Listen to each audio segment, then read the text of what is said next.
740 applicants.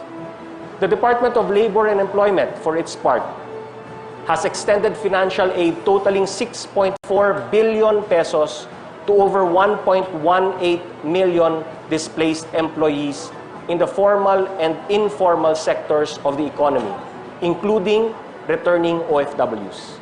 Meanwhile, the Department of Agriculture released cash subsidies to over 1 million affected farmers and fisherfolk amounting to 6 billion pesos.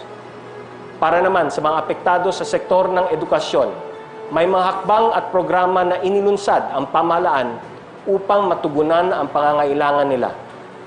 For those employed by the Government Service Insurance System will introduce a new 30,000 peso computer loan program to help members purchase a computer in light of the shift to distance learning or online classes.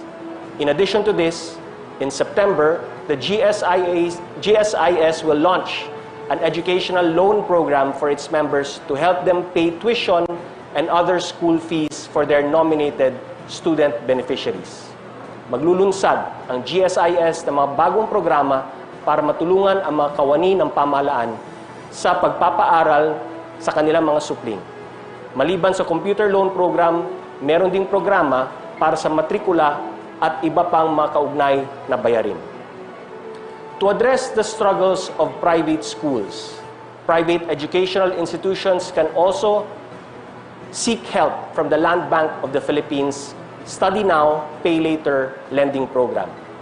Since the program's launch 2 months ago, over 80 educational institutions nationwide have expressed interest in accessing this credit facility. As of the beginning of this month, the bank has approved loan applications totaling 260 million pesos. Ito ang ilan sa mga hakbang ng gobyerno para matugunan ang pangangailangan ng ating mga naghihirap na kababayan. Today, we wrap up the beginning with the reports of the Security, Justice, and Peace Cluster and the Climate Change, Adaptation, and Mitigation and Disaster Risk Reduction Cluster.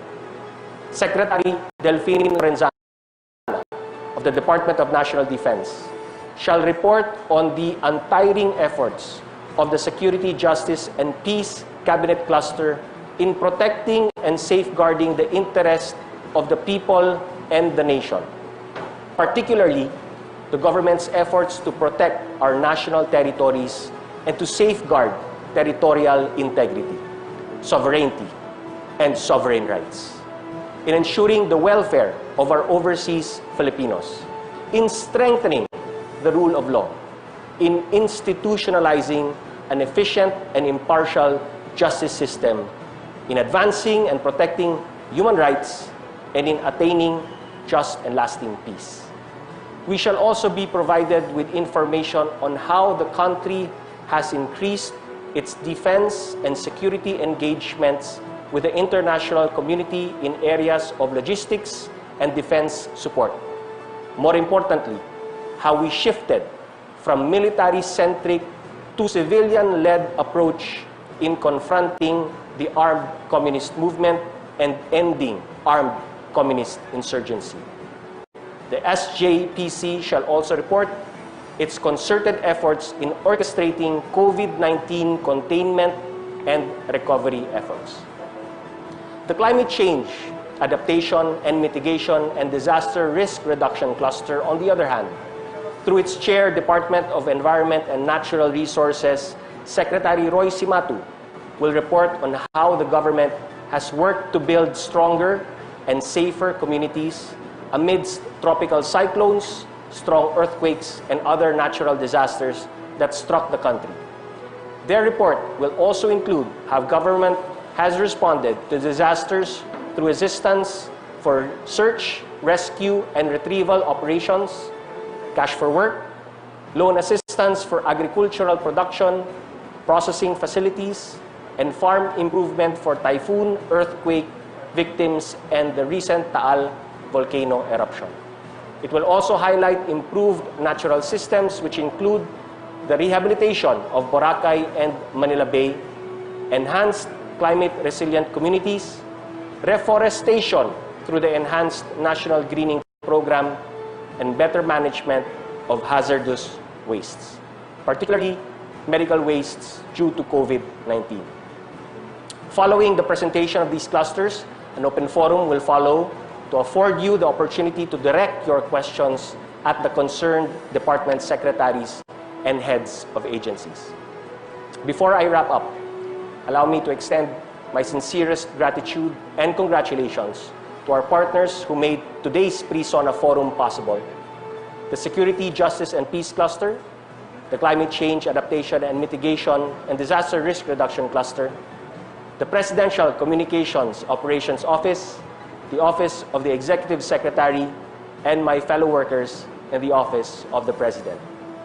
We all also extend our gratitude to all those who tuned in to watch these pre-SONAs to know more about where our country is at, where it is going, and how we are going to get there. Mga kababayan, laging tandaan, kapag sama-sama, kaya nating umahon. Sa tulong ng Diyos at sa magkaisang aksyon, tayo ay babangon. Maraming salamat po. Maraming salamat, Secretary Carlo Nograles, Cabinet Secretary. Impormasyon na mahalagang malaman ng bawat Pilipino ang dahilan kung bakit patuloy na inilulunsa ng Presidential Communications Operations Office ang tatak ng pagbabago 2020 sa kabila ng isang pandemya. At ngayong ilang araw na lamang bago ang State of the Nation Address ng Pangulo, tayo ay may pakikinggan na dalawa pang cluster. Unahin na natin ang isang cluster na walang sawang nagpapakita ng katapangan sa pagsigurong nananatiling ligtas ang ating bayan. Ngunit ngayong naganap ang Enhanced Community Quarantine, kamakailan lang, kanilang pinamalas ang malasakit sa pamagitan ng pakikiisa sa ating mga frontliners. Kasama po natin ngayong araw si Department of National Defense Secretary at Head ng Security, Justice, and Peace Cluster, Secretary Delphine Lorenzana.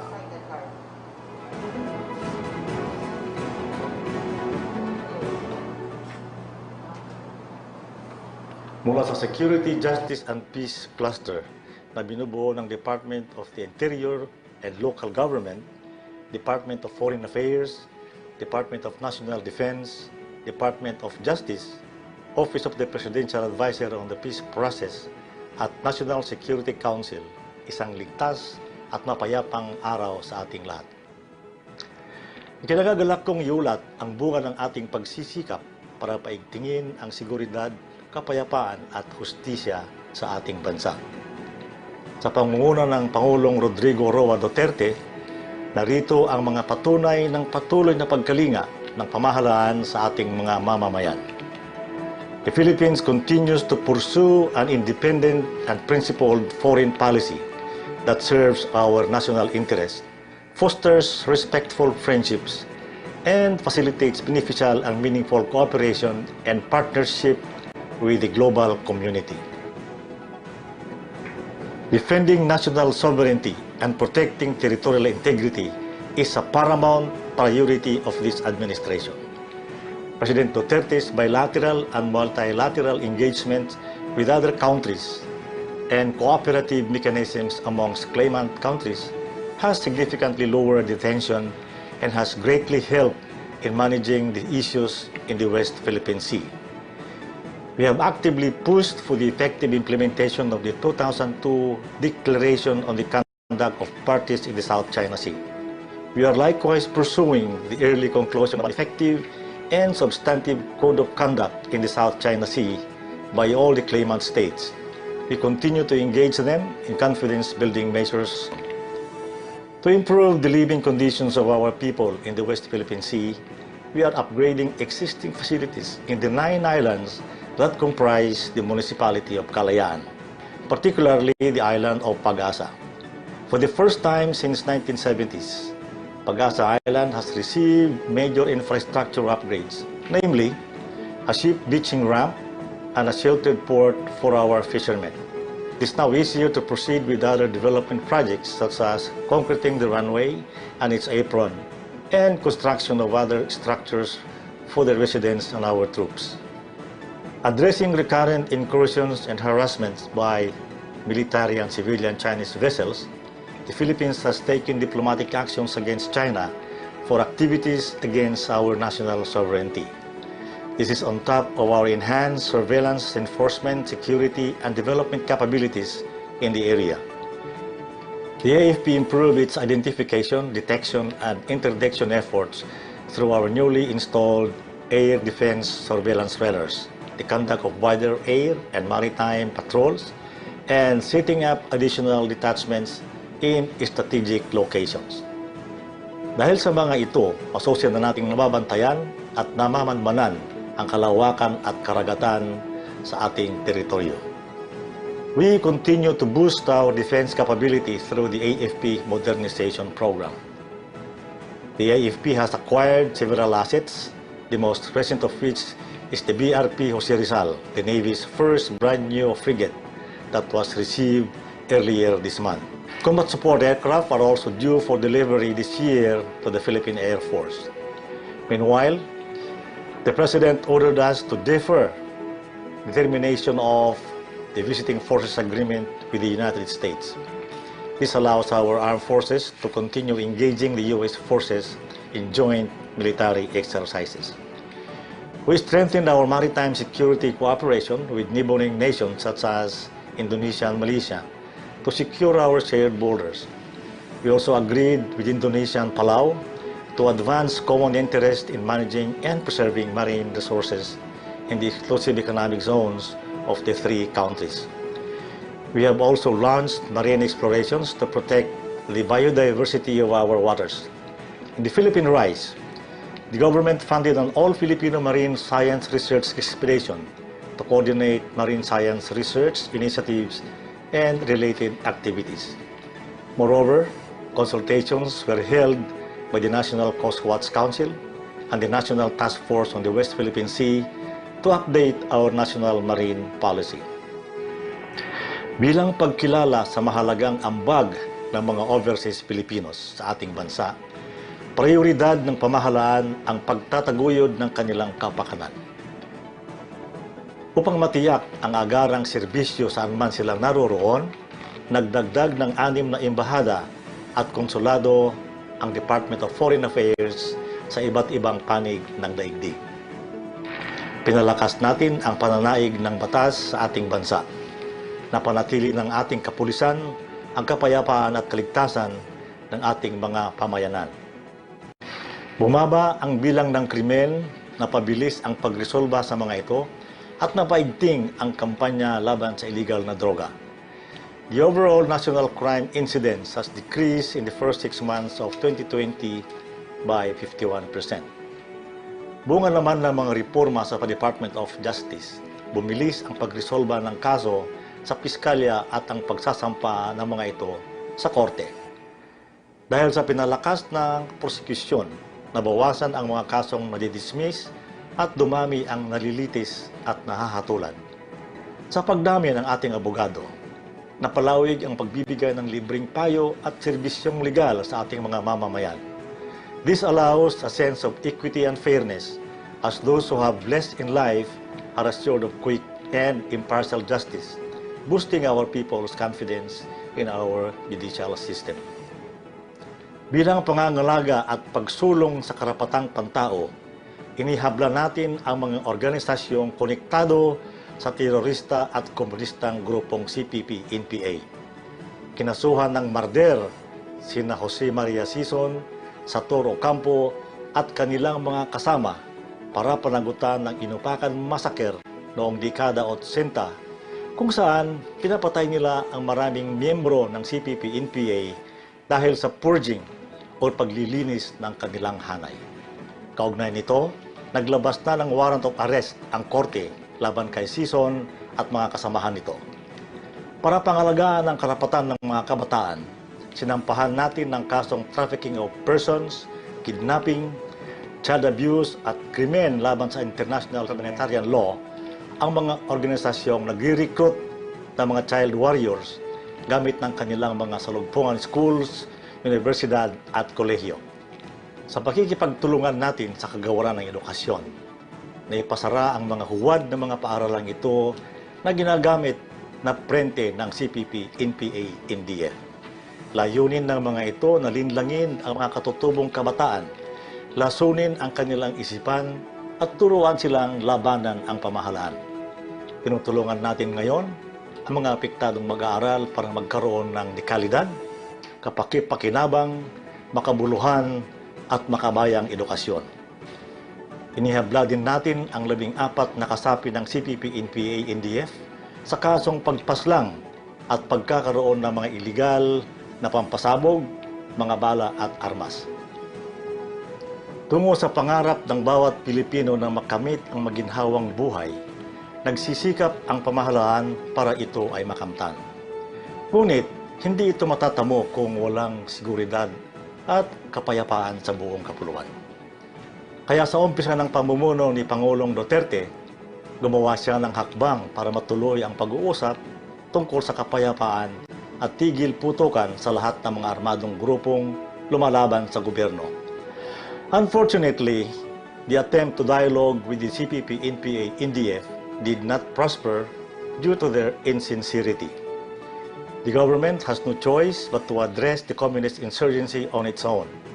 To end the 51-year-old communist insurgency, the National Task Force to End Local Communist Armed Conflict was created to harmonize all efforts of the government to implement a peace framework centered on national development and good governance.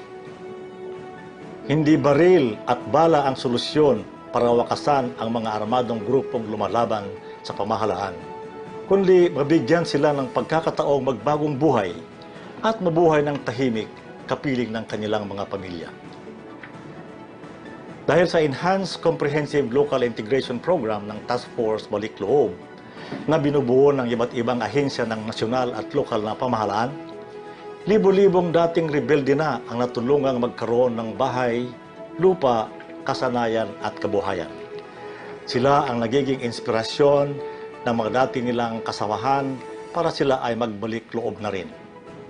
Upang matugunan ang mga pangangailangan ng mga nagbabalik loob, nagpagawa tayo ng mga halfway homes sa mga lalawigan para magsilbing pansamantala nilang tuluyan habang inaayos ang kanilang permanenteng tirahan at kabuhayan.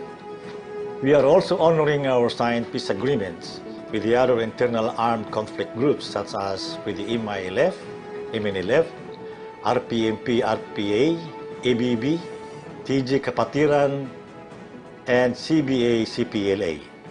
Patuloy nating binubuhusan ng tulong ang mga komunidad sa pamamagitan ng payapa at masaganang pamayanan o pamana program.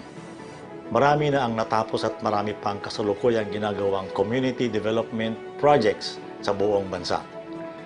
In Marawi City, our social healing and peace-building programs are being implemented to promote social cohesion and develop a culture of peace, mutual understanding, and solidarity.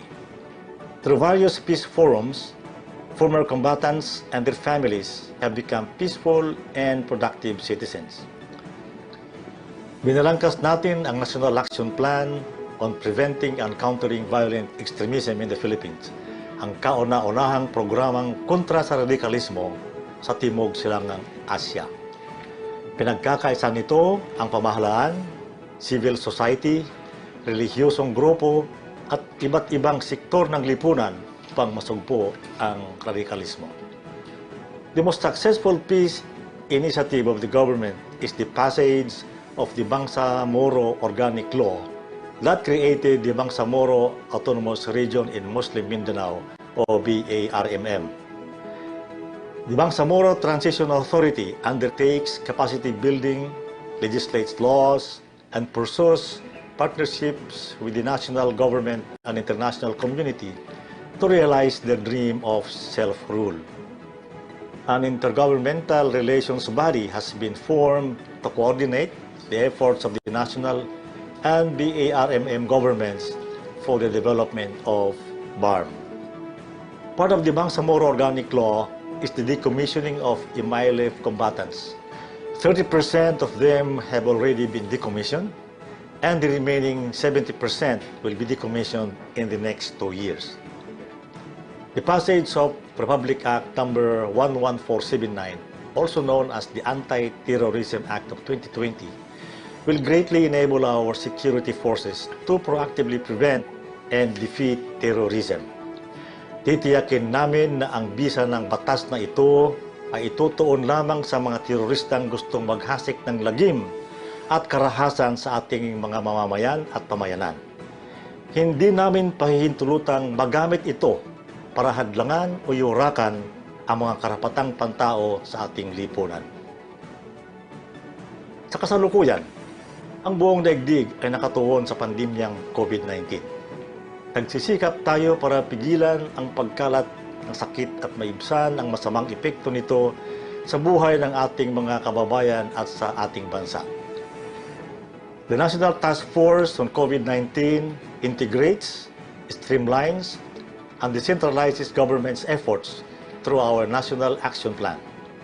Anchored on the Test, Treat, and Trace Management System, we focus on prevention, detection, isolation, treatment, reintegration, and eventual adoption to the new normal. As of July 16, 87 na ngayon ang ating testing laboratories at nasa mahigit 50,000 na kada araw ang ating kakayahang mag-testing. Maliban sa 4 na mega swabbing centers, mayroon na rin tayong 15 mega COVID temporary treatment at monitoring facilities at higit 7,000 local isolation at general treatment facilities sa buong bansa. Halos 2 milyong personal protective equipment at libu-libong PCR kits na rin ang ating naipamahagi sa mga ospital at ibang frontliners. Massive efforts were also undertaken by the DFA to bring home overseas Filipinos who were displaced and stranded due to the pandemic. Those who were severely affected were provided with financial and legal assistance. Ang Philippine Air Force at Philippine Navy ay nagamit sa paghakot ng mga medical supplies mula sa ibang bansa. Nagamit din ng Philippine Air Force, Philippine Navy at Philippine Coast Guard sa paghatid ng mga dumadating na mga overseas Filipinos at locally stranded individuals sa kanilang lalawigan. Ang Philippine Army naman ay nagbigay ng libreng sakay sa Metro Manila. Nitong ika-18 ng Hulyo, mahigit 72,000 overseas Filipinos na ang ating ligtas na naihatid sa kanilang mga probinsya. Bilang pagsunod sa atas ng Korte Suprema, pinalaya ng Department of Justice ang libu-libong mga bilanggong matagal nang nakapit, subalit hindi pa nahahatulan. Pinabilis din ang paggawad ng parole para sa pansamantala o ganap na paglaya ng mga bilanggong dapat tumanggap nito. Habang nilalabanan natin ang pandemya, bumuhos naman ang donasyon at suporta mula sa lokal na pribadong sektor. Patunay na buhay ang diwa ng bayanihan sa ating bayan. Sa ngalan ng ating mahal na Pangulo at ng buong National Task Force on COVID-19, maraming salamat po sa mga nagbigay ng tulong. Upang magtagumpay tayo laban sa COVID-19, ang kailangan natin ngayon higit kailanman ay disiplina, kooperasyon at pakikisa sa pamahalaan at sa isa't isa. Ang sabi nga ng ating mahal na Pangulo, walang iwanan, we recover and heal as one. Pasalamatan din natin ang ating mga sundalo at mga pulis na nasa front lines, yung mga nagbabantay ng mga checkpoints at nagpapatupad ng quarantine rules sa mga barangay. Kasama na rito ang mga military doctors at nurses na nasa mga COVID hospitals. Araw-araw nilang isinusuong ang kanilang mga sarili sa panganib para pagsilbihan ang bayan. Sa ngalan ng buong Security, Justice and Peace Cluster na pinangungunahan ni Secretary Teodoro Locsin Jr., Secretary Eduardo Año, Secretary Carlito Galvez Jr., Secretary Minardo Guevara, Secretary Hermogenes Esperon Jr., at ang inyong lingkod, Secretary Delphine Lorenzana, kami pong lahat ay lubos na nagpapasalamat sa inyong patuloy na suporta. Maraming salamat at mabuhay ang sambayanang Pilipino. Maraming salamat, Secretary Delphine Lorenzana, at sa lahat ng mga modernong bayaning bumubuo sa inyong cluster. Decisive leadership, ito ang dahilan kung bakit natin nakakamit ang progreso. Sa administrasyon na ito din na ipakita na decisive leadership can also be the key para magkaroon ng pagbabago sa pangalaga sa ating kalikasan. Matapos ang matagumpay na rehabilitasyon ng Boracay at na Manila Bay, ano-ano pa ba ang mga hakbang ng climate change adaptation and mitigation and risk reduction cluster para masigurado na kasama ang kalikasan sa pag-asenso at pagtamasa ng positibong mga resulta. Alamin natin mula mismo sa head ng cluster, DENR Secretary Roy Simato.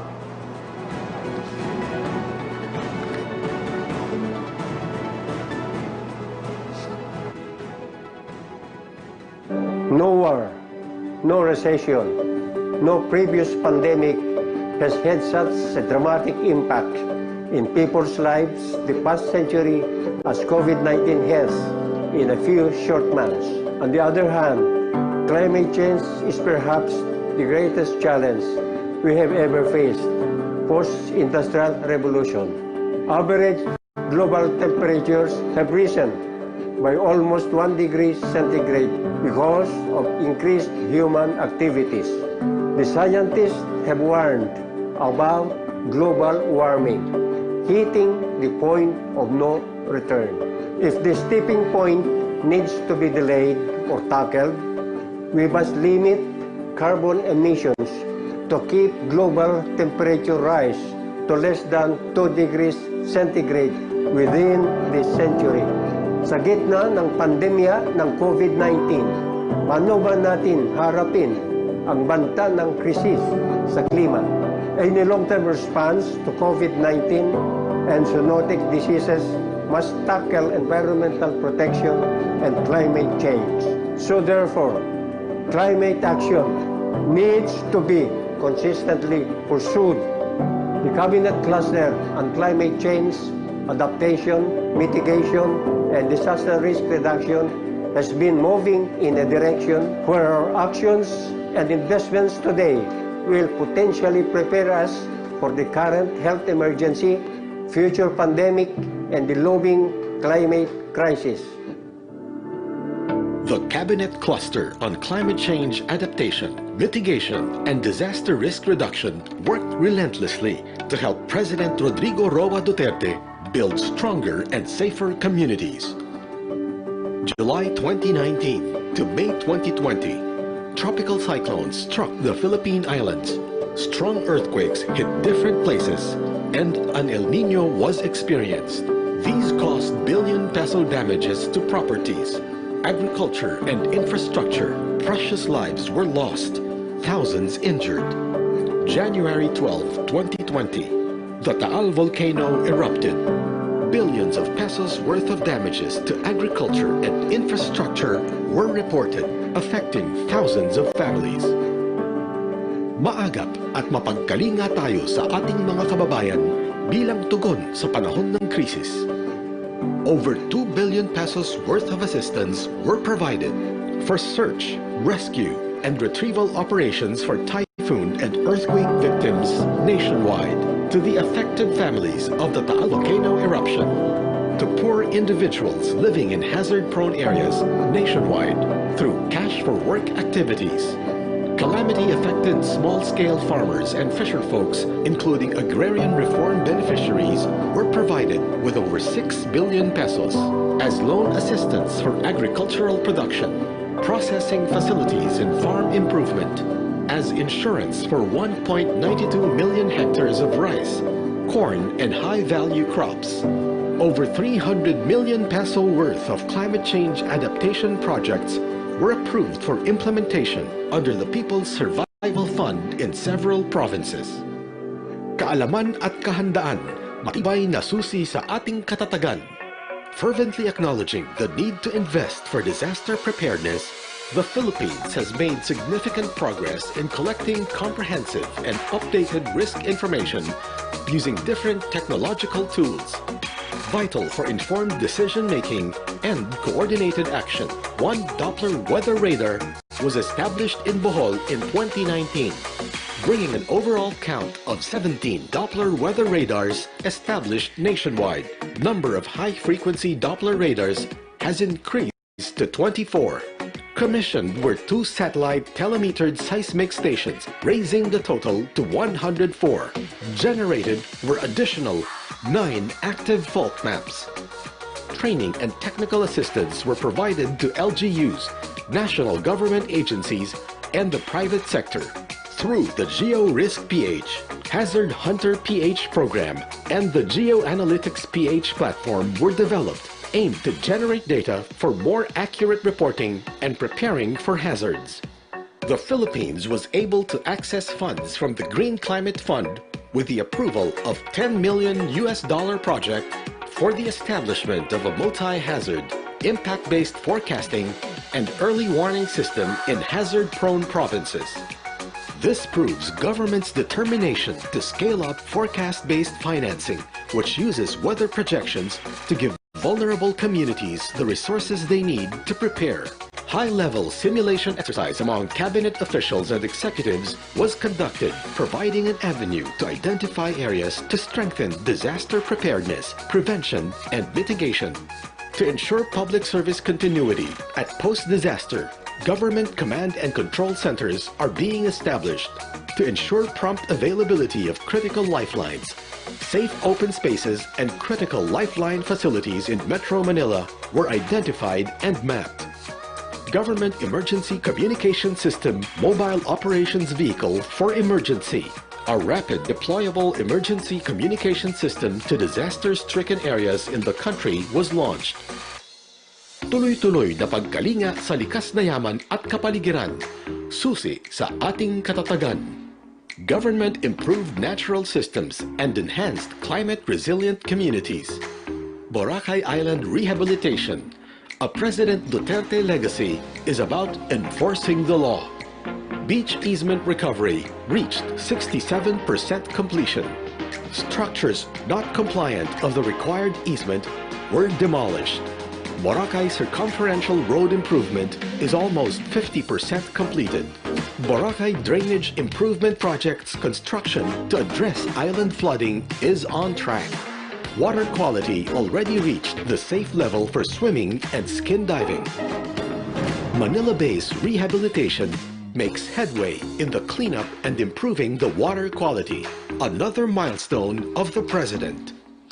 At the Manila Baywalk, a 1.7-kilometer wastewater interceptor was constructed to catch dirty waters from the 3 notorious outfalls of Manila at a solar-powered sewerage treatment plant, STP, beside the Manila Yacht Club. This STP is capable of treating 500,000 liters of untreated water per day. As a result, coliform levels at the Baywalk area have drastically decreased recently. A 2.5-kilometer-long trash boom was already installed, designed to trap for collection of floating debris coming offshore before these would inundate the seawall of the Manila Baywalk. Dredging the waters fronting the whole Manila Baywalk is in full blast, while nourishment of the beach area beside the U.S. Embassy is ongoing. Dredging of the Tullahan-Tinajeros River system through the support of San Miguel Corporation's 1 billion pledge for the dredging and cleanup of the river system has started. With the help of barangays, communities, private sectors, and Estero Rangers, the massive cleanup of esteros continues. Direct dumping of trash along the riverways draining to Manila Bay is a critical issue that needs to be resolved in a comprehensive manner. Provision for resettlement of the informal settler families is a key action in the rehabilitation of Manila Bay. With the relentless cleanup drive and the mobilization of the barangays and communities, this is how Baseco looks like now. The cleanup prepared the communities for the need for continuing hygiene to fight COVID-19. After 1 year since the battle for the Manila Bay was waged, people can see concrete actions whereby they can look forward, watching the sunset by the bay and enjoy a nearby beach. Enhanced National Greening Program remains the government's major tool for reforestation. 2.031 million hectares were planted with 1.704 billion seedlings, generating 5,004,336 jobs. ENGP provides livelihood opportunities to the communities. Support to bamboo plantations was increased. Mangrove rehabilitation is being pursued to protect coastal communities. 35 legislated marine protected areas are being maintained and protected. 29 marine protected area networks were established to improve fish catch and conserve biodiversity. Rehabilitation of mineralized areas and slope stabilization of mined-out and tailings-covered areas is being implemented. To ensure steady water supply, the Angat Dam low-level outlet was rehabilitated to serve as backup water discharge, ensuring operability. A total of 89 deep wells were reactivated, 156 mobile water tankers, and 12 static water tanks were deployed in 45 affected barangays. 46 groundwater monitoring wells were installed in groundwater critical areas. Oplan Tubig para sa kinabukasan. Makibalita, maghanda, magkaisa. The campaign to conserve water was scaled up. With the threat of COVID-19, all water utilities, water service providers were directed to submit a Waterworks Operation Action Plan. Allocation for Metropolitan Waterworks and Sewerage System was increased to meet the anticipated high water demand in Metro Manila. Government is steadfast in controlling pollution. 27 dump sites were closed. 382 materials recovery facilities and 22 sanitary landfills were constructed. To manage garbage, LGUs were provided with equipment and facilities worth over 1 billion pesos. Guidelines for the integrated management of municipal solid wastes through waste-to-energy facilities took effect. Use of certain single-use plastic items were prohibited in all government offices. Wastes from Korea without importation clearance were shipped back to Korea.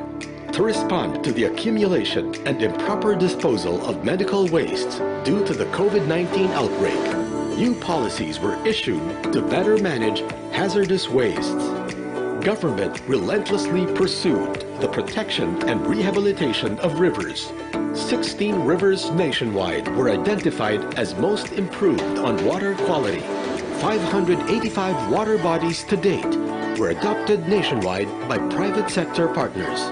Monitoring of water bodies nationwide showed improvement in water quality. Compliance enforcement in major recreational beaches was intensified. 447 notices of violations for encroachment of easements and direct discharge of wastewater were issued. Constructions of sewage treatment facilities were actively promoted among LGUs. Sabang Sewerage Collection and Treatment System project in Puerto Galera was fully operational. Sewage treatment plant of the Panglao Bohol International Airport is operational. The LGU will soon construct the 100 million pesos worth JICA grant sewage treatment plant project, an integrated approach to address wastewater management in Panglao Island. On air quality management, 104 ambient air quality monitoring stations are being maintained in highly urbanized centers nationwide. The data show that in 2019, the country has good air quality as levels of criteria pollutants PM10 and PM2.5 were within the standard. Government promotes renewable energy resources and technologies. Alternative fuels and energy technologies are actively commercialized. In 2019, about 3,249.87 thousand tons oil equivalent, KTOE, 60% electricity, 40% fuel were saved through the Energy Efficiency and Conservation Program. implementing rules and regulations of the Energy Efficiency and Conservation Act was approved on November 22, 2019. To support response activities to cushion the COVID-19 pandemic economic impact, uninterrupted supply of power was ensured. Crude and petroleum products are sufficient. This was supported by the operations of downstream facilities in the quarantine period. Policies on ensuring the uninterrupted energy services were issued. The Build, Build, Build program also means an infrastructure system that focuses on resiliency and sustainability to meet people's needs and unlocking economic opportunities for the people. As of March 10, 2020, 87 infrastructure projects were completed. Other completed projects are the 100 million peso Arcon Flood Control Project in Isabela, Maon Catchment in Butuan City, construction of revetment structures for the most eroded riverbanks in Tuguegarao City, amounting to 2.113 billion pesos, and the flood management and mitigation projects in Bohol and Cebu. There are now 441 traffic signalized intersections under the expansion of intelligent transport system worth 10 billion pesos, aimed to serve as a roadmap for the envisioned renewal and upgrading of the existing Metro Manila traffic signal system. Building resilience to climate impacts could cost us 140 to 300 billion US dollars annually by 2030. While meeting World Health Organization minimum standards for pandemic preparedness will require up to 3.4 billion US dollars per year. Climate action and disaster preparedness cannot wait. Our choice is not to delay and pay. Moving forward, we shall plan and prosper.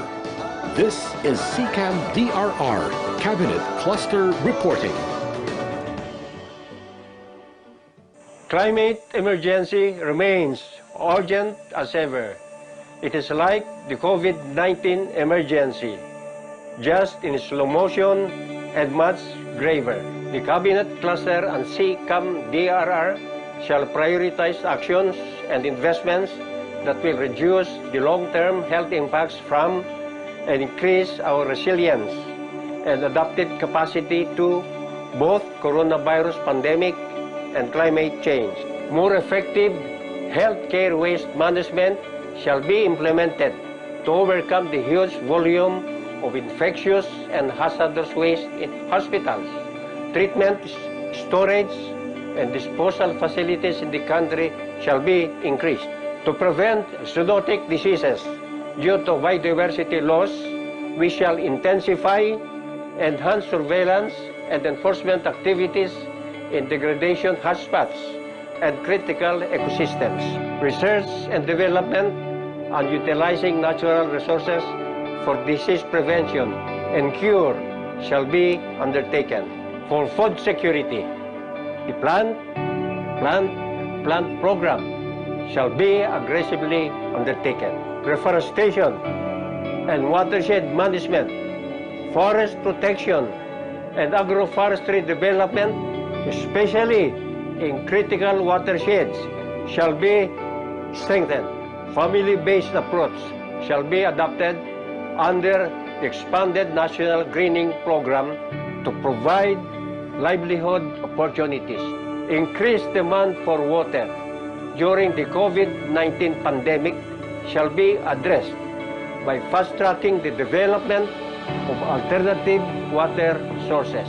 The capacities of the local government units, especially the barangays, shall be strengthened as first responders and frontline service delivery units.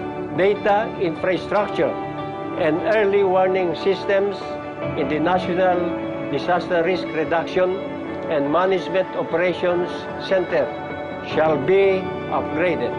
We shall endeavor for a low-carbon path to recovery by sustaining the investments on renewable energy and energy conservation programs to ensure continuous power supply amidst pandemic. Naramdaman natin ang kalinga ng gobyerno sa bawat bagyo, baha at lindol. na dinanas natin. Nakita natin ang kalinga ng gobyerno para sa pag-aalaga ng kalikasan. We were able to demonstrate to the whole world that if we act with the political will as shown by this government in its fight against pandemic, we can actually see the change we want. Malaking dagok sa buong mundo ang naging dulot ng COVID-19. Hinamon ang ating katatagan. We are at the point where humanity is given an enforced chance to stop and think and to choose how we rebuild. And we shall come out of this in such a way that we can collectively deal with climate change and disasters. We shall reimagine our relationship with nature by catalyzing structural investments and behavior change. We shall convert this health crisis into opportunities to accelerate climate action. We shall formulate responses to the pandemic through a climate lens. Let us seize this key moment for climate response and action in the aggressive build-up of adaptive and resilient communities. Patuloy tayong magiging matatag. Lalabanan natin ang dagok at hamon na kinakaharap natin. Hindi lamang sa hamon ng pandemya, ganon din sa hamon ng panahon. Palakasin natin pagkalinga tungo sa katatagan.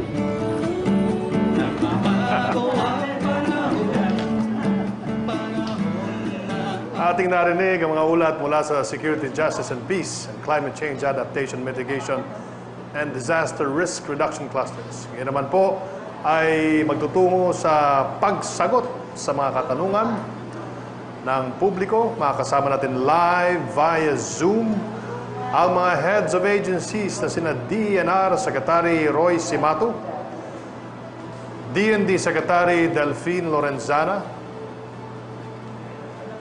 CCC Secretary Emmanuel de Guzman, DOST Secretary Fortunato Boy de la Peña, NSC Secretary Hermogenes Esperon Jr., DFA Secretary Teodoro Locsin Jr., DOJ Secretary Menardo Guevara, DILG Secretary Eduardo Año, OPAP Secretary Carlito Galvez Jr., DA Secretary William Dar. Simulan na po natin ang mga katanungan. Unahin po natin ang tanong para kay Secretary Delphine Lorenzana. It was reported that the DND donated a part of its budget for COVID-19 fund. How did this affect the AFP modernization program? Secretary Del. Good morning, Sec Martin. Palagay ko yung word na donate ay hindi appropriate kasi hindi naman namin pera yan. Ang tama siguro ay reprogramming of the budget from some projects sa DND towards the COVID campaign or COVID fund. Out of the 19.3 billion pesos na ibalik sa DBM, 9.4 billion ang para sa modernization. Yung iba naman 9.7 billion para sa capital outlay at 125 million yung para sa MOOE. Ngayon, itong mga projects na ng modernization na natanggalan ng pera ay naiurong natin sa susunod na mga taon. Kasi hindi naman sila masyadong critical sa ating misyon. So ito ang naibalik sa DBM, 19.3 billion. And out of that, 9.4 billion para sa modernization. Thank you. At Secretary De Lorenzana, thank you po. Susunod na katanungan ay para porman kay Secretary Esperon. In the implementation of the Anti-Terrorism Act of 2020, how will the government ensure that the people are protected against possible abuses in the application of this law, and that human and civil rights are upheld. Secretary Jun. Magandang umaga, Secretary Martin, at sa ating fellow cabinet members. Magandang umaga sa ating mga kababayan. You know, ang Republic Act 11479 or the anti-terrorism law states as a matter of policy that the state shall uphold basic rights and fundamental liberties of the people as enshrined in the Constitution. And that in pursuit of this policy, quote, governments shall not prejudice respect for human rights, which shall be absolute and protected at all times. Thus, in Section 4 of the law, enumerated are the acts that can be considered as terroristic activities. And in Section 4 itself, it is provided that terrorism shall not include advocacy, protest, dissent, stoppage of work, industrial or mass action, and other similar exercises of civil and political rights.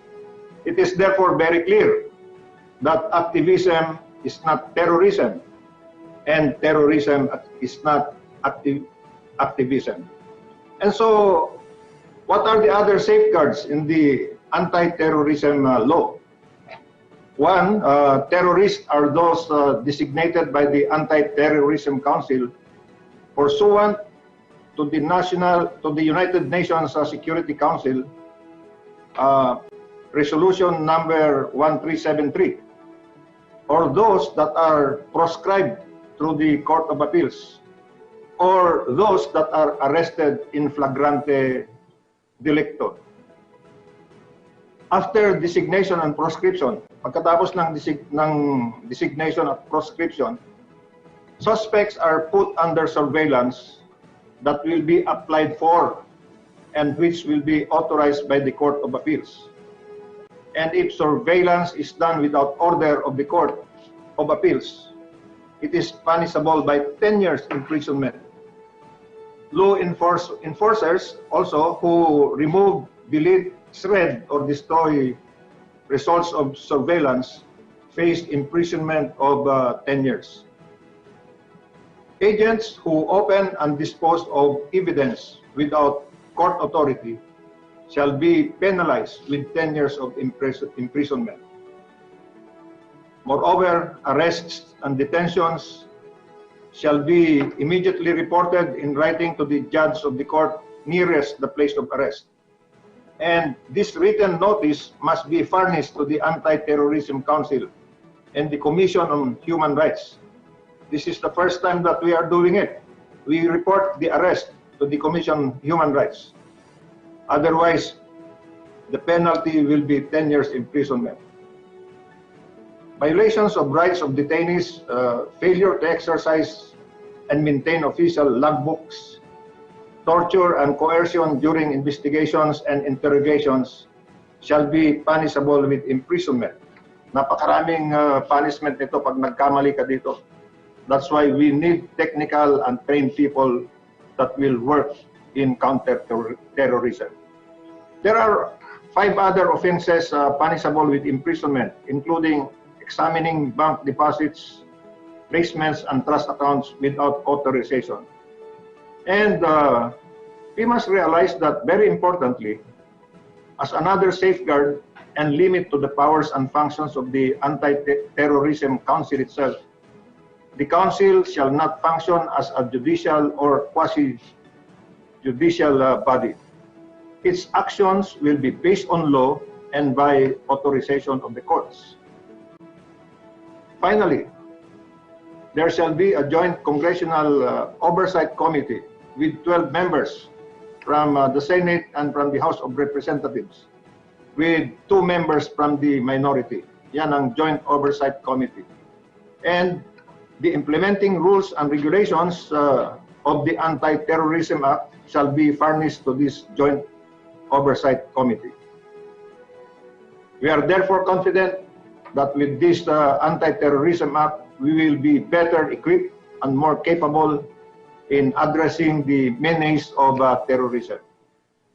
The Anti-Terrorism Act, therefore, will usher in a culture of security through orderly and legal implementation of laws and procedures and due regard for human rights, liberty, and life. Kaya huwag matakot sa anti-terrorism law.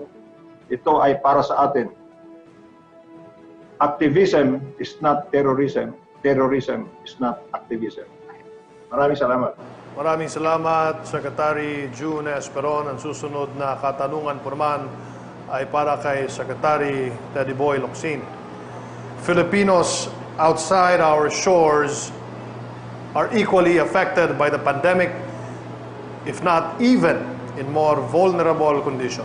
How does the DFA ensure that our overseas Filipinos are not left behind in all of our government's efforts to address the impact of the pandemic? Good afternoon, Secretary Locsin. Good afternoon, Martin. Nice to see you again. My God, we haven't seen each other for a while. We are committed to the protection of overseas Filipinos by providing various forms of assistance, as well as pursuing advocacies to ensure the protection of migrants and the fight against trafficking in persons. Since the outbreak of the COVID-19 pandemic, the DFA has been working day in, day out to assist our overseas Filipinos, following the instructions of President Rodrigo Duterte to bring home any Filipino who wants to come home. The DFA has facilitated the repatriation of about 96,228 overseas Filipinos. That's probably, since yesterday, you'll probably get another 1,000 today. A total of 41,981 seafarers, 54,247 land-based overseas Filipinos. Most, if not all of them, have lost their jobs overseas as economies continue to suffer from COVID-19. The DFA and Philippine embassies and consulates general around the world have arranged repatriation and chartering of flights, the settlement of immigration penalties, we pay the penalties, and related charges, including exit visas and securing of landing clearances for flights in the Philippines. The DFA has provided standby funds to our embassies and consulates general for emergency supplies, medical assistance, food, and accommodation for overseas Filipinos severely affected by COVID-19. The DFA will continue these repatriation efforts for as long as there are Filipinos who want to come home. And when this COVID broke out, the President asked me, do you need more money? I said, no, we work with what we have. And as a result of that, we are canceling all our repairs, all our retrofitting, all our capital outlays in order to use all our money to bring our people home. Because that is what the President wants, and the President is the President of the overseas Filipinos. Thank you. Thank you very much, Secretary Locsin. Our next question is for Secretary Ed Año. How will you address the sudden surge in the number of COVID-19 cases in the country given the current capacity of the government in contact tracing? Magandang hapon po sa inyo, Secretary Ed. Magandang hapon naman, Secretary Martin. Magandang hapon sa ating mga kababayan. First of all, sa pandemic na to, ang pinakaunang dapat talaga na-establish ay apat. Contact tracing teams, ang testing centers, isolation facilities, at designation of COVID hospitals. And for contact tracing, we continue to strengthen all our contact tracing efforts for COVID-19. The DILG issued Memo 2020-077 establishing the local government unit task force against COVID-19 to give the authority for the LGU to lead the task force on contact tracing. Meaning to say we have the provincial, city, municipal task forces against COVID-19.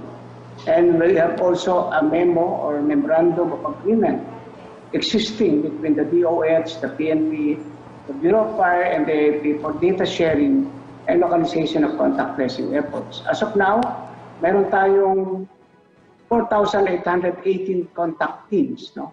Or contact tracing teams na mayroong 65,674 contact tracers nationwide. But of course, we still need about 87,092 contact tracers. And we are ready actually, upon the enactment of Bayanihan 2, we will initially recruit 50,000 new contact tracers. And right now, Mayor Benji Magalong is designated as our czar on contact tracing. And together, we continue to do consultations, dialogues, training, and provide advices to affected LGUs, particularly on LGUs that are on localized lockdown or implementing localized lockdown. And we are also developing the contact tracing e-system, wherein we will employ COVID-19 data collection tool, GIS platform, and analytical tool for link analysis. But the bottom line here is the individual person. Alam mo, sa bilis ng pagdami ng ating mga new cases ngayon, we need the people to step forward. If they have close contact or have been exposed, you can actually reach our LESU or SESU, our LGU and health officials. Sa bawat isang positive na natitrace natin, if we go back for 14 days, 37 close contacts ang nag-generate niyan. At ito ay possible na maaaring infected. This is really what you call lots of work. But we will do it, and we will continue to strengthen our contact tracing efforts. And with additional contact tracing members, we can defeat this COVID-19. Yun lang, Sec Martin. Maraming salamat po, Secretary Ed Anyo. Ang susunod po na katanungan natin ay para kay Secretary Carlito Galvez Jr. As Chief Implementer of the COVID-19 NTF, how will the Phase 2 of the National Action Plan against COVID-19 help sustain the gains achieved in our fight against the disease? Good afternoon po sa inyo, Secretary Galvez. Good afternoon po, Secretary Martin. The second phase of the National Action Plan against COVID-19 will focus on ensuring the health of Filipinos while we provide breathing space for our nation's economy. Alam po natin na talagang matagal po na mahigit na 100 days na lockdown, talaga po nagkaroon po tayo sa economy. So we need to spring up our economy. So the NAP Phase 2 is based on the hammer and dance theory, wherein the government shall continue to contain the spread of the virus through its zoning and containment strategy or targeted lockdown, while slowly rebuilding our economy. So binibigyan po natin na mataas na antas na responsibilidad ang ating mga local government units, particularly ang ating mga mayors at barangay captain, para po magkaroon po tayong tinatawag na granular targeted lockdowns para po ang natin ay ang spread ng virus. Ito po ay ginagawa po natin para magkaroon po ng immediate response para po ang ating mga nagkakaroon na mga lugar na mga new cases ay ating pong makaagad pong maagapan. We will also continue to strictly implement the health and safety standards across all quarantine classification, particularly also sa ating mga private sectors at mga workers. As well as we will further increase our testing capacity.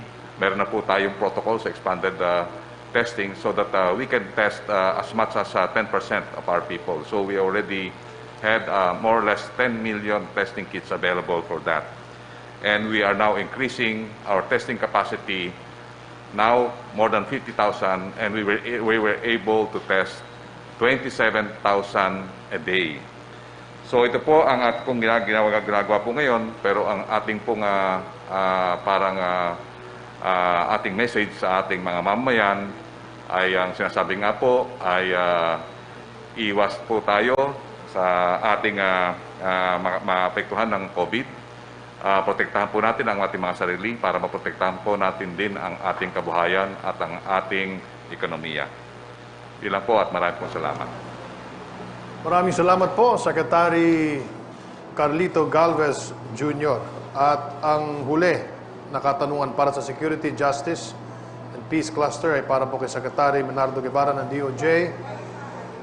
what are the innovations or programs of the DOJ to assure the public that the rule of law is always upheld despite the COVID-19 pandemic? Magandang hapon po, Secretary Guevara.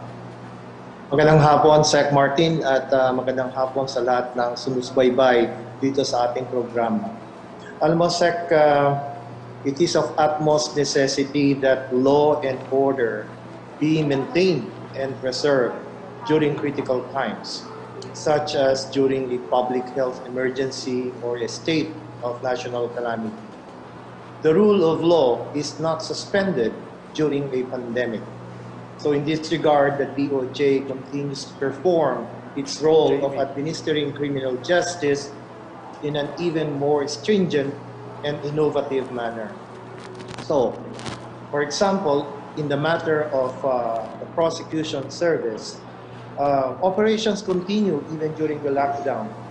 And in this regard, our prosecution service has instituted online inquest services, or e-inquest, where inquest in those areas where connectivity is good are conducted by means of online facilities. That's why we call it electronic inquest. And also we allow the electronic filing of complaints for preliminary investigation. And again, in those areas where connectivity is good, we conduct preliminary investigation also online. And our prosecutors continue to appear and perform their roles during trial in court proceedings, either by video conferencing or by actually appearing in court if the court requires so. Secondly, the DOJ, through its investigative arm, the National Bureau of Investigation, has focused or targeted its efforts in the investigation of offenses which are connected with the pandemic. Most notably, cases pertaining or complaints pertaining to hoarding, overpricing, profiteering, violation of the cash aid, yung tinatawag nating ayuda, violation of quarantine protocols, and so forth and so on. Thirdly, the DOJ is a major participant. In fact, it's an original member of the IATF. And during the regular meetings of the IATF, the DOJ makes or ensures that whenever stringent measures are being considered by the IATF in order to prevent the transmission of the virus, that the constitutional rights of the people are also protected. So we discuss, we factor in during our discussions measures on how to ensure that certain rights of the people, no? For example, the right to travel, right to privacy, right to free exercise of religion, right to peaceable assembly, and so forth and so on, are also respected. So those are the ways and means that the DOJ has been performing its role in the administration of justice during the pandemic times. Thank you, Secretary. Thank you so much, Secretary Guevara. Ang ating susunod po na katanungan ay para po naman sa cluster ng Climate Change Adaptation Mitigation and Disaster Risk Reduction Cluster. Unahin po natin si Secretary Roy Cimatu. How will the Enhanced National Greening Program help communities whose livelihoods are affected by the pandemic? How will your department help communities whose livelihoods are affected by the pandemic? Secretary Roy Cimatu, good afternoon po muli. Good afternoon, Secretary Andenar. Noong nag-umpisa tayo na mag-ECQ, ay naramdaman ko na hirap talaga yung mga nasa bundok. Wala na silang trabaho eh. So ang ginawa ko ay sinabihan ko yung aking director na pwede bang yung mga seedlings na itatanim, kasi wala pa naman nagtatanim ngayon, mag-ulan eh. So habang wala pa yan, ay bigyan sila ng konting pang-ano sa mga pamilya. So instructions na i-advance mo na yung para sa mga seedlings nila. Anyway, nandiyan na yung seedlings eh. So, nagbigay sila ng mga 700 million na kaagad para sa mga pantawid lang muna, para sa mga pamilya. About 7,000 families ang nabigyan ng advance. So, meron sila ngayon ginamit para sa during the pandemic. Kasi kung normally naman nabibigyan sila ng pondo ng National Greening Program sa sa third quarter, fourth quarter na sa tagulan. So habang wala pa yon ay binigyan namin. So yan na pantawid nila. Nagamit natin yung National Greening Program para dito sa mga initial naman na kailangan ng mga tao doon, mga especially sa families. So ito ang medyo humble contribution ng aming department para naman lalo na yung mga hindi pa nakatanggap at that time ng yung social amelioration, ito na bigay sa kanila. So na-anticipate ko na ito, Mr. Secretary. Maraming salamat. Maraming salamat po, Secretary Roy. Ang susunod po na katanungan ay para po kay Secretary Delphine Lorenzana. What are the preparedness actions or measures of the National Disaster Risk Reduction Management Council Office of the Civil Defense for the rainy season? Magandang hapon po muli, Secretary Del. Magandang hapon, Secretary Martin.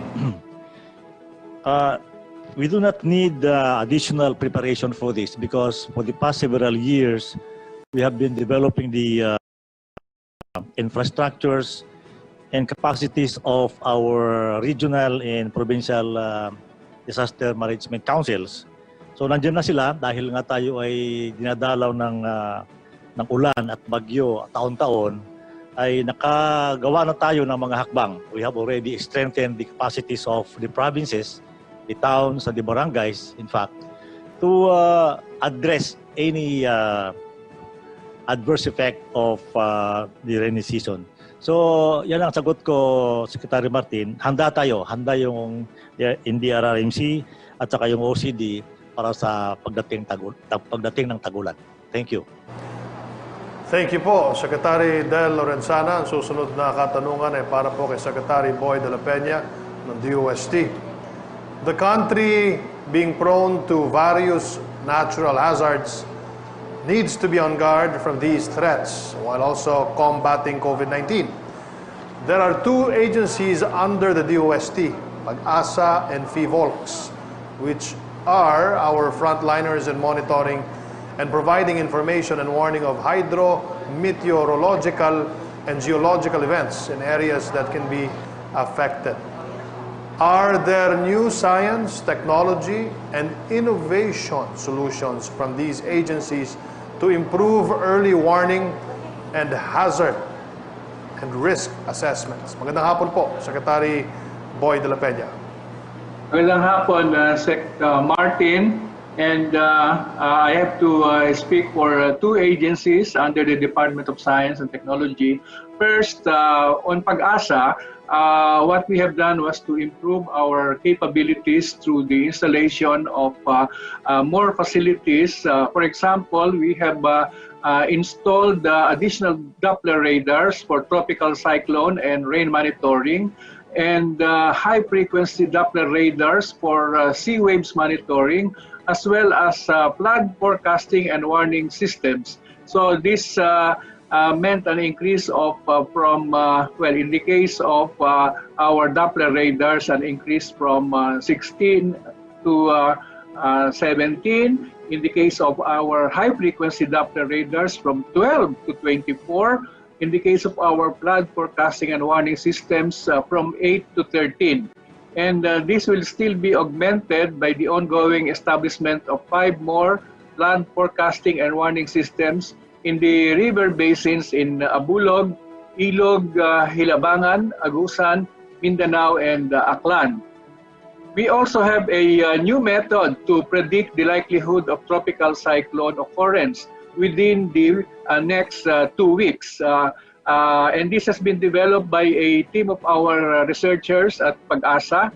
This method provides information on the possible occurrence of tropical cyclone and its path and trajectory 5 to 16 days in advance. It is now being used and tested by Pag-asa's weather forecasters, and the initial observations reveal that the new method performs with considerable accuracy. Now, in the case of our PBOLs, to improve our capability to monitor earthquakes, we continuously expanded the Philippine Seismic Network through the commissioning of additional satellite telemetered seismic stations. So from 98 seismic stations in 2017, we have now 104 seismic stations nationwide. And this will help us monitor small earthquakes with magnitudes less than 3, which is essential in predicting possible sites of bigger and more damaging earthquakes. To address also the lack of systematized information for an effective climate and disaster risk assessment, the DOST has supported PBOLs. Actually, they led a multi-agency geospatial information management and analysis project for hazards and risk assessment in the Philippines, which we call in short GeoRisk-PH. This GeoRisk-PH is a risk assessment tool that systematizes hazards and exposure data from various sources into one platform and provides essential tools for disaster risk management. The most publicly accessed tool of the GeoRisk-PH platform is the web-based Hazard Hunter PH. This is an app which generates in a few clicks accurate hazard assessment report for seismic, volcanic, and hydrometeorological hazards. Hazard Hunter PH has provided property owners, buyers, land developers, and planners real-time and free-of-charge hazard assessment reports. Another platform is the GeoAnalytics PH, which can generate maps and analytics to maximize smart and efficient decision-making and policy-making. This application could be used in the smart implementation of infrastructure projects under the Build, Build, Build program, and of course, development efforts towards achieving the long-term goals aligned with our Ambition 2040. Thank you. Maraming salamat, Secretary Boy de la Peña. Ang susunod po na katanungan ay para kay Secretary Willie Dar ng Department of Agriculture. Sa panahon ng pandemya, paano natutulungan ng Department of Agriculture ang mga maliliit na magsasaka sa kanayunan na halos hindi makapagdala ng kanilang produkto sa mga pamilihang bayan upang ipagbili at makapamili din ng kanilang sariling pangangailangan, lalo na sa araw-araw na pagkain. Sec. Willie Dar, magandang hapon po sa inyo. Magandang hapon po naman, Sec. Martin at saka mga colleagues sa cabinet, and sa lahat po na good afternoon to all of the colleagues from cabinet. Una, let me mention now we got the strong support of the IATF in terms of all the unhampered movement of cargoes, particularly food supplies and medicines, including logistical support. So, ang laking tulong po itong whole of nation approach under the IATF, under the leadership of President Rodrigo Roa Duterte. At gusto kong banggitin na marami tayong ginawa at ginagawa pa during this pandemic. Let me mention a number of them. One is enhanced implementation of Kadiwa ni Ani at Kita, purposely strengthening our partnership with the private sector engaged in agribusiness para mabili lahat o ma-track yung mga produkto na galing doon sa kanayunan, mas lalo na doon sa mga trading post, kagaya po ng La Trinidad Benguet at sa Bamban, Nueva Vizcaya, dito sa South naman, dito sa Sariaya, Quezon at saka sa Batangas. So gusto natin na itong mga food supplies ay makarating po sa metro areas, kagaya po dito sa Metro Manila, na maraming populasyon. Now, ano po ang resulta nitong kadiwa ni Ani at Tita? Mayroon total sales na 5.5 billion as a result of partnering with agribusiness sector and even the farmers themselves help themselves track their produce towards the market areas, kadiwa outlets dito sa Metro Manila. Mayroon rin tayong ugnayan sa mga local government units at may advokasya tayo during this last 4 months na yung mga local government chief executives ay bibili na ng mga food packs for their distribution at may na-monitor po kami na worth 2.5 billion na ang binili ng local government units sa mga kanilang mga farmers at fishers. So ang laki po ng influensya nitong kadiwa at Ani at Tita. Pangalawa po ay mayroon amelioration for farmers. Yung, let me mention a number of these amelioration programs. One is mayroon tayong expanded Sure Aid and Recovery Project for marginal small farmers and fishers. They can borrow as high as 25,000 pesos, zero interest, and payable in 10 years, walang collateral. Ilan na po ang nag-avail nito? We have total 30,699 farmers getting 767 million pesos. And we have released to our partner lending conduits 1.12 billion pesos.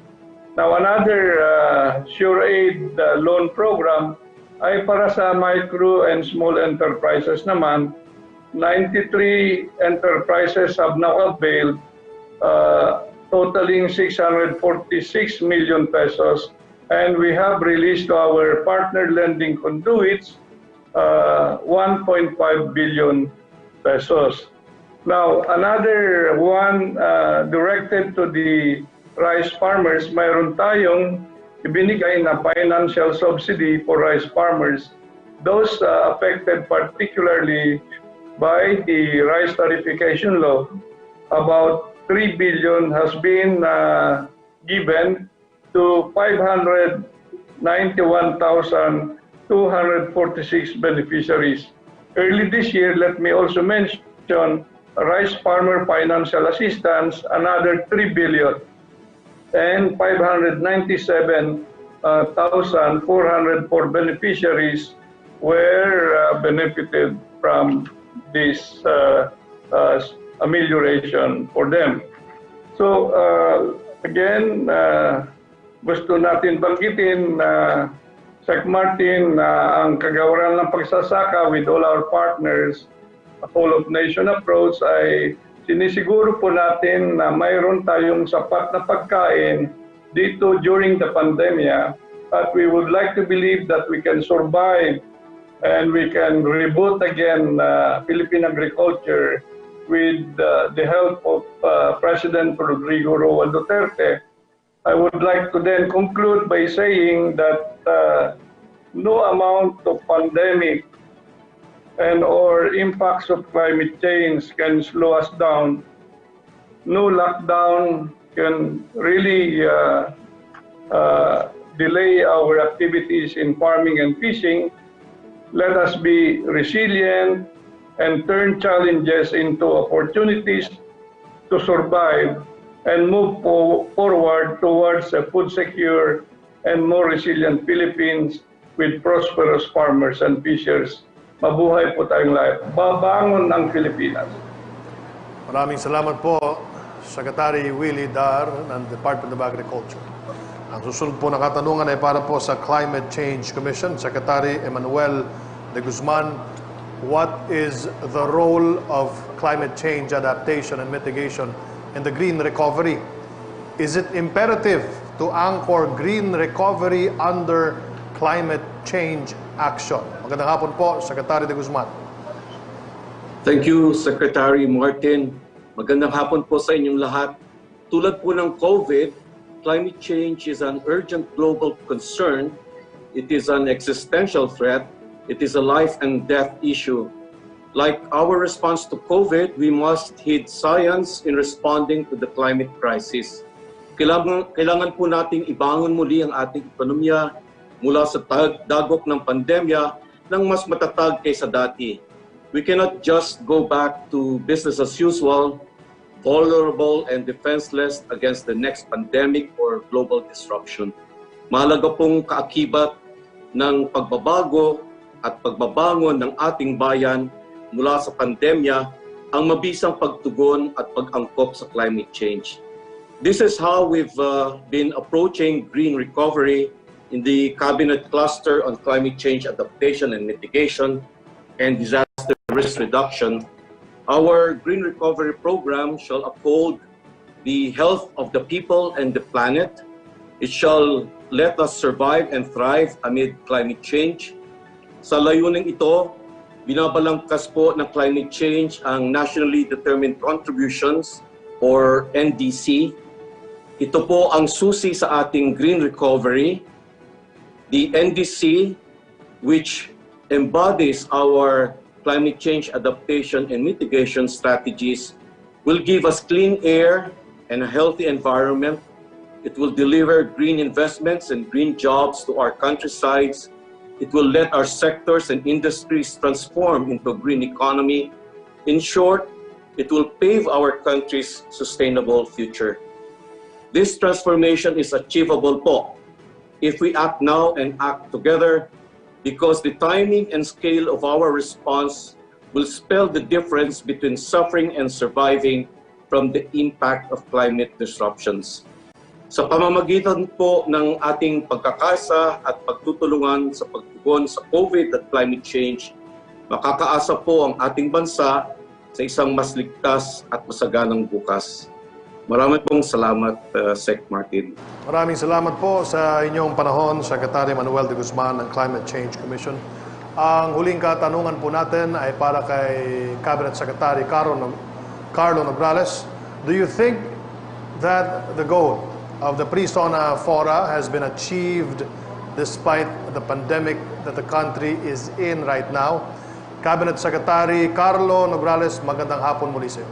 Magandang hapon po muli, Secretary Martin Andanar. Opo, alam naman po natin na ang hangarin po ng ating mga pre-SONA ay para tulungan ang ating Pangulo na maikwento, maibalita, maipahayag ang lahat ng mga nagawa na, ang mga ginagawa at kung ano pa ang gagawin ng kanyang administrasyon at ng inyong pamahalaan. Dahil hindi naman po maipasok sa loob lamang ng isang speech ang lahat ng mga ito. Kaya nga po, sa pamamagitan ng ating pre-SONA ay naisapubliko na po natin ang lahat ng mga data, mga facts and figures, ang lahat ng mga numero patungkol sa ating mga accomplishments at sa ating mga targets.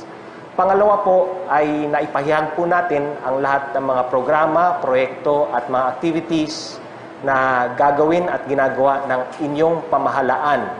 At napaka-importante po nito sa panahon ng COVID-19 dahil gusto po natin i-assure ang ating mga kababayan na patuloy po ang lahat ng mga programa at proyekto ng gobyerno, in fact, nadagdagan pa bilang panlaban natin sa pandemya ng COVID-19. At sa pamamagitan ng ating mga open forum at sa ating pre-SONA, ay nagkaroon tayo ng isang feedback mechanism upang ating marinig mula sa ating mga kababayan kung ano pa ang kanilang mga katanungan, ano ang kanilang mga issues at concerns.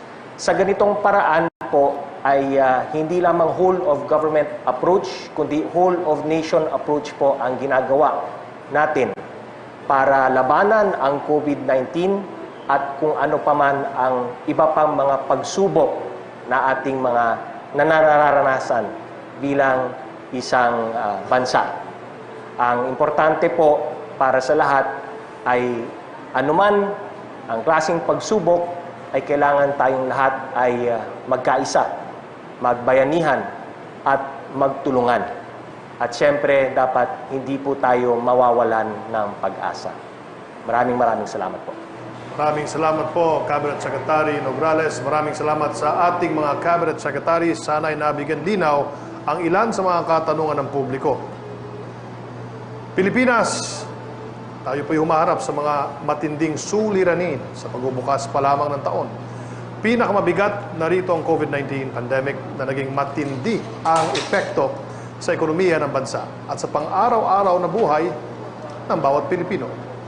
Dito, higit na nasubok at napatunayan ang tunay na pagkalinga ng ating gobyerno na maipadama ang malasakit sa sambayanan.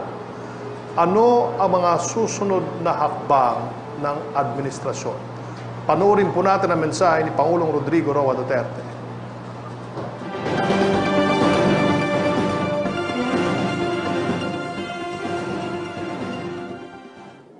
My fellow Filipinos, the accomplishments that we have just presented to you in this pre-SONA forum are the fruits of our collective efforts to foster real, lasting, and meaningful change in our country.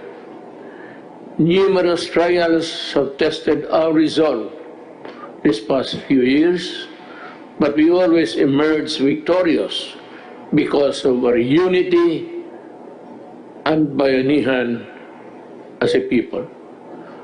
As we look to the future with much hope and positivity, let us continue to work together to build a better and more prosperous Philippines, and for ourselves and the next generation of Filipinos.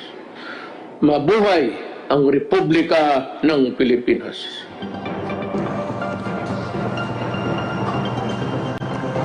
Maraming salamat po sa lahat ng nanonood at nakibahagi sa ating pre-SONA forum.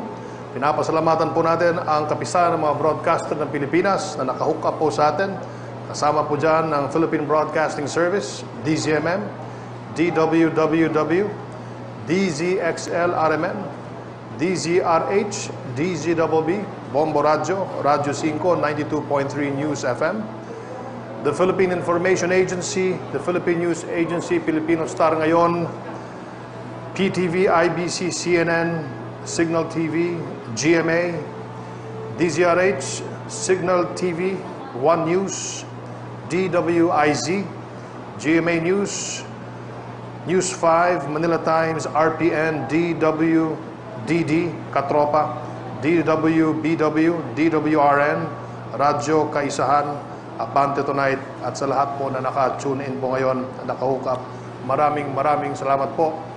Please stay tuned dahil pagkatapos ng programang ito, mayroon tayong virtual presser kung saan natin bibigyang kasagutan ang mga tanong naman galing sa ating mga kaibigan sa media. Sa ating Cabinet Cluster Heads and Members, salamat sa inyong pakikipagtulungan.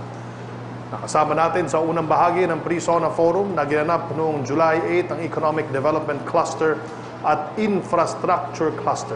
Napahinggan natin sila Department of Finance Secretary Carlos Dominguez, Bangko Sentral Governor Benjamin Diokno, at Department of Public Works and Highways Secretary Mark Villar.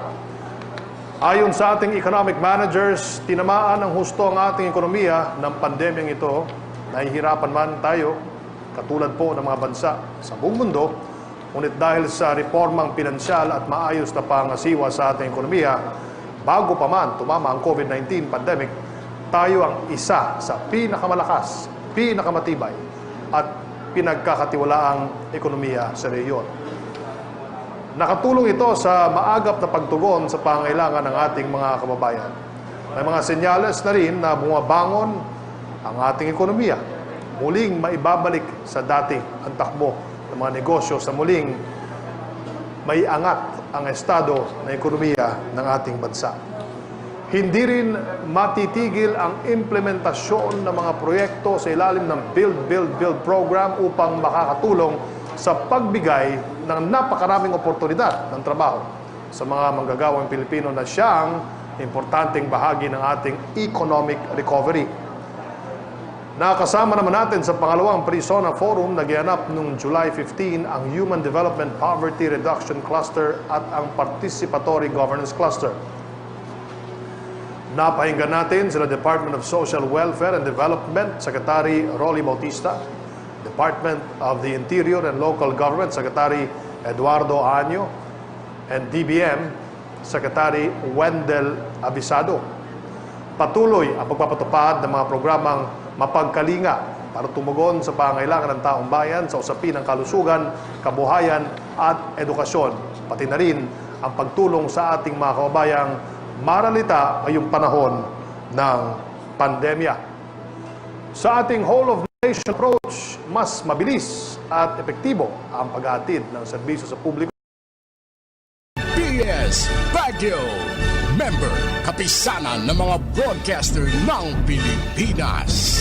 Siak ni Maribel Apilado, 42 years old, ken adaan, upat nga anak, taga Barangay Fernando, Santo Tomas, La Union. Agsaksakiti likod ko, ulo, teltel, ken kanayon nga nakatingig dito'y kanawan nga ulo, ken agbigbigirger. Ket saan kon nga makontrol.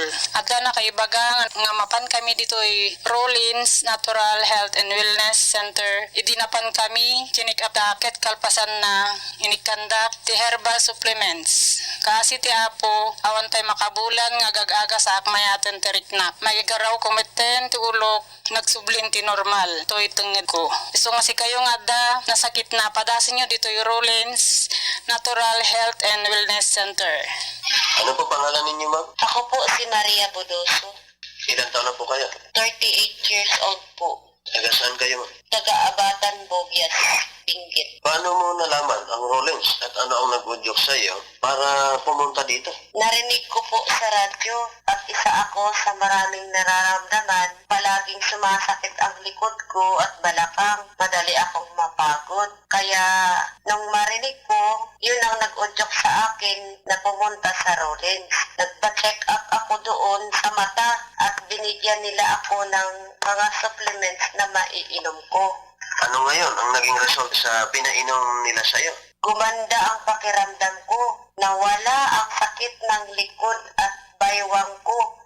Pati na yung tumutusok sa na parang karayom sa gilid ko. Maraming salamat sa Rollins. Sana marami pa kayong matulungan. Okay, maraming salamat po, ma'am. Okay, sa oras na ito, mayroon namang magbibigay ng testimony na kung saan gumaling po siya sa Rollins. Sir, ano po bang pangalan ninyo? Duming Balungay po. Ilang taon na po kayo, sir? 52 years old po. Saan po kayo nakatira, sir? Sa Barangay Ambyong po.